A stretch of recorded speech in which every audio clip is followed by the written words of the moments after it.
இந்த மலைச்சி நூல் வெளியீட்டு விழாவிற்கும் கம்பரகத்தி நூல் வெளியீட்டு விழாவிற்கும் வருகின்ற அனைவரையும் மீண்டும் ஒருமுறை வணங்குகிறேன். வாழ்த்துறை வழங்க வாய்ப்பளித்த அனைவருக்கும் இந்த நேரத்தில் மீண்டும் ஒருமுறை வணக்கத்தை நன்றியை தெரிவித்துக் கொள்கிறேன். பெரிய பெரிய அறிஞர்களும் சான்றோர்களும் கூடிய இந்த அவையில் வாழ்த்துறை வழங்குவதற்கு வார்த்தைகள் இல்லை. ஏனென்றால் நந்தன் கனகராஜை பற்றி சற்று முன் பேசிய தோழர் மிக அற்புதமாக ஒரு கருத்தினை வெளியிட்டிருக்கிறார். மலைச்சி என்ற நூலை அவர் வெளியிடும் பொழுது நான் என்னுடைய முகநூல் பக்கத்தில் பதிவிட்டிருந்தேன். நீங்கள் எல்லோரும் இந்த அரங்கமே மலைச்சி நிற்கும் அளவிற்கு இந்த மலைச்சி நூல் வெளியிட வேண்டும் என்று முகநூல் பக்கத்தில் பதிவிட்டிருந்தேன். மலைச்சி என்ற ஒரு வட்டார வழக்கு சொல்லை எடுத்து மிக அற்புதமாக ஒரு கவிதை தொகுப்பினை இங்கு நமக்கு கொடுக்க இருக்கின்றார். அந்த நண்பருக்கும் முத்துஜெயா கம்பரகத்தி சிறுகதை நூல் எல்லோரும் தோழர்களாக சொல்லிட்டாங்க. மிக அற்புதமான ஒரு தன்னுடைய இணையருடைய பெயரையும் இணைத்து தன்னுடைய பெயராக வைத்திருக்கிறார். அப்படின்னு இணையருடைய பெயரை புத்தகத்தில் மட்டுமல்ல வாழ்க்கையிலும் வாழ்க்கை முழுவதும் நாம் சுமந்து கொண்டே இருக்கின்றோம். நிச்சயமாக இந்த தோழர்கள் வருங்காலத்தில் ஒரு மிகப்பெரிய வெற்றியினை இந்த சிறுகதை மூலமாக நம் தமிழகத்திற்கு தருவார்கள் என்ற நேரத்தில் வேண்டி விரும்பி கேட்டுக்கொள்கிறேன். தமிழகம் ஏற்கனவே சொன்ன மாதிரி தான் நமக்கு கிடைத்த மாவட்ட ஆட்சியர் அவர்கள் தூங்குவாங்களா தூங்கலான்னு தெரியல. அந்த அளவுக்கு பார்த்தீங்கன்னா கவிதை நூல் புத்தகம் வெளியீடு இப்போ கொஞ்ச நேரத்துக்கு மேலே பார்த்துக்கிட்டு இருந்தால் நம்ம அங்கே பக்கத்தில் ஏதோ ஒரு காந்தி கலைமன்றத்தில் ஒரு நூல் வெளியீட்டு விழா இருக்குது. அங்கேயும் தோழர் கலெக்டர் பங்கேற்றிருக்காங்க. ஸோ தன்னுடைய அயராத பணிகளுக்கு இடையில மாவட்ட ஆட்சியர் அவர்கள் இந்த நிகழ்வுக்கும் வருகை தர இருக்கிறார்கள். ஆக இந்த நூல் மிக சிறப்பாக வெளிவருவதற்கு காரணமாக இருந்த அனைத்து நல்ல உள்ளங்களையும் வாழ்த்தி விடைபெறுகிறேன். நன்றி, வணக்கம். ராஜபாளையத்திலே கிட்டத்தட்ட 7க்கும் மேற்பட்ட இலக்கிய நிகழ்ச்சிகள் நடந்து கொண்டிருக்கின்றன.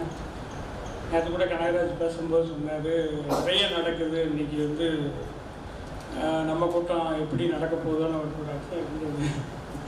ஆனால் இன்னும் வாடகைக்கு எடுக்கணும் போல அந்தளவுக்கு கூட்டம் வந்திருக்குன்னா அவரோட பேரன்புக்கு தான் அந்த கூட்டம் நிறைந்திருக்கிறது. இன்றைக்கி தான் தோழர் முத்துஜெயா அவர்களையும் நான் இன்றைக்கி தான் பார்க்குறேன். அந்த புத்தகத்தை பற்றி ஏற்கனவே கேள்விப்பட்டேன். சுபாசினி தோழர் ஏற்கனவே சொல்லிட்டாங்க அந்த புத்தகத்தை பற்றி. அவங்க ஊராக முடிஞ்சீங்க அப்படின்னு சொன்னாங்க. எங்கள் ஊர் தான் அவங்க அப்படின்னாங்க. ரொம்ப மகிழ்ச்சியாக இருக்குது. நந்தன் கனகராஜ் எனக்கு கிட்டத்தட்ட ஒரு 30 ஆண்டுகளுக்கு மேலாக ஒரு நண்பர். வாசிப்பில் மிக சிறந்த இடத்தை அவர் அடைஞ்சிருக்கிறாரு. அதோட விளைவாக தான் இன்றைக்கி கிட்டத்தட்ட ஒரு 4வது தொகுப்பாக இன்றைக்கி மலைச்சி தொகுப்பு வந்திருக்குது. இந்த தொகுப்பு ப்ரூஃப் பார்த்தது எங்கள் வீட்டு மாட்டில் தான் பார்த்தோம். தோழர் ஸ்ரீசங்கர் அவர் என்னோட புத்தகத்துக்கும் அவரோட புத்தகத்துக்கும் ஒரே நாளில் தான் அந்த மெய்ப்பு பார்க்குறத முழுமையாக பார்த்தாரு. மிக அக்கறையான ஒரு தோழர் கையில் அந்த புத்தகம் போய் மிக சிறப்பாக இன்றைக்கு அந்த புத்தகம் வெளிவந்திருக்கிறது. தோழர் நந்தன் கனகராஜ் இன்னும் அதிக படைப்புகளை இந்த தமிழ் சமூகத்திற்கு கவியுலகத்திற்கு தர வேண்டும் என்று சொல்லி அவரை வாழ்த்தி விடைபெறுகிறேன். நன்றி. ரொம்ப பிரமிப்பாக இருக்கிறது.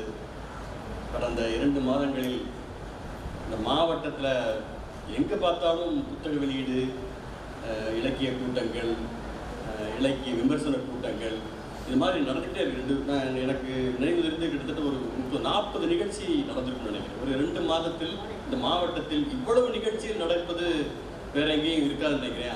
அதில் விட பெரிய விஷயம் இன்னைக்கு 7 நிகழ்ச்சிகள். இந்த நகரம் தாங்குமா என்னன்னு தெரியல. 7 நிகழ்ச்சிகள், அது அத்தனையும் இலக்கிய நிகழ்ச்சிகள். ஒரு நகரத்தில் 7 நிகழ்ச்சிகள் நடப்பது இந்த நகரம் தாங்கவே தாங்காது. அவ்வளவு அடர்த்தியாக அவ்வளவு இதாக இன்னைக்கு நடந்துகிட்டு இருக்குன்னா அதுக்கு பின்புலத்தில் இந்த மாவட்டம் ஏதோ ஒரு வகையில் இலக்கியத்தால் சூழப்பட்டு, இலக்கியத்தால் ஆளப்பட்டு, இலக்கியத்தால் விஸ்தரிக்கப்பட்டு கூட இருக்கிறது அப்படிங்கிறதான் தெரிய வருகிறது. இந்த நல்ல நாளில் இந்த புத்தகம் 2 புத்தகங்கள் குறித்து பேசுபவர்களுக்கு வழிவிட்டு நான் ஒரு 2 வார்த்தைகள் பேசிவிட்டு வைக்கலாம்னு நினைக்கிறேன். தோழர் நந்தன் கனகராஜுடைய கவிதைகள் எனக்கு எனக்கு ரொம்ப நெருக்கமான கவிதைகள் எப்படின்னா, அவர் வந்து நான் நகரத்தையும் கிராமத்தையும் தனித்தனியாக நான் பார்த்துக்கிட்டே இருக்கிறேன். ஆனால் அவர் நகரத்துக்குள்ள கிராமத்தையும் கிராமத்துக்குள்ளே நகரத்தையும் வைக்கிற அந்த நுட்பம் அவருக்கு கை வந்திருக்கிறது. எனக்கு சில வார்த்தைகள் வந்து ரொம்ப அப்படி புல்லரிக்க வைக்கும். நகரத்தை 4 உண்டாக்கும் கிளவி அப்படின்னா, நீங்கள் ரொம்ப இதெல்லாம் கற்பனை பண்ணி பார்க்க முடியாத ஊமைகள். நகரத்தை 4 உண்டாக்குற அந்த கிளவி ஒரு பக்கம் வைக்கிற இது வந்து இன்னொரு பக்கம் இழுக்குது அப்படிங்கிறது.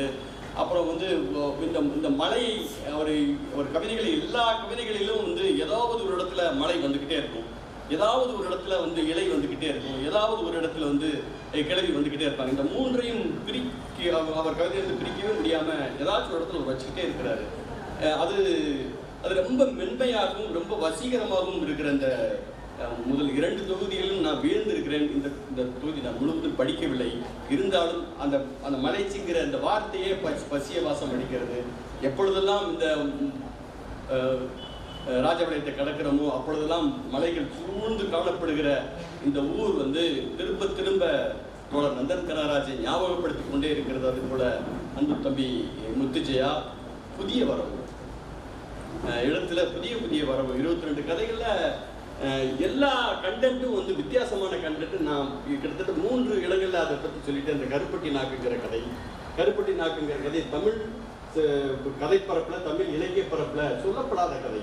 கிராமங்களில் நமக்கு இந்த காதலை பற்றி அள்ளி கொட்டிட்டோம், சினிமாவில், இலக்கியத்தில், பேச்சில், கவிதைகளே. ஆனால் சொல்லப்படாத காதல் இருக்குது. அந்த கிராமங்களில் இயல்பா வந்து ஒரு ஆடவனும் ஒரு பெண்ணும் காதலை சொல்ல தயங்குகிற விஷயத்தை அங்க இருக்கிற கிழடுகள் இருக்கு இல்லையா, பெரியவங்க ரொம்ப ரேசா அப்படி ஒரு இதுல வந்து ஒரு ட்விஸ்ட் பண்ணி விடுற மாதிரி ஒரு அடியில் அடிச்சு அவங்க 2 பேரும் சேர்த்து விட்டு போயிடுவாங்க. இது நாங்க கண்கூட பார்த்துருக்கிறோம். இது கிராமங்கள்ல மட்டும் நடக்கிற நிகழ்வை ரொம்ப பொருத்தமாக மிக கச்சிதமாக ஒரு 3-4 பக்கத்தில் வைத்திருக்கிறாரு. அது போக கிட்டத்தட்ட ஒரு 6 கதைகள் இருக்கு. 6 கதைகளுமே வந்து பிரமிப்பூட்டுறது. இந்த நிலத்தை, இந்த கரிசல் நிலத்தை, இந்த மக்களை அவர்களோட வார்த்தையில் விவரிக்கிற கதைகளை இந்த தமிழ் பரப்பு கொடுத்திருக்கிற முத்துஜெயா, இது போன்ற எண்ணற்ற தோழர்கள் வந்து எழுத வந்திருக்கிறது. மிக மிக ஆச்சரியமான, மிக மிக சந்தோஷமான சூழல். இந்த சூழல் நிலைக்க வேண்டும். உலகமே திரும்பி பார்க்கிற இலக்கியங்களை எல்லாரும் படைப்பார்கள். அதற்கு இந்த மாவட்டம் துணை நிற்கும். இந்த மாவட்டத்தோடு நாமும் இந்த 2 இலக்கியவாதிகளையும் பாராட்டுவோம், வாழ்த்துவோம். நன்றி, வணக்கம்.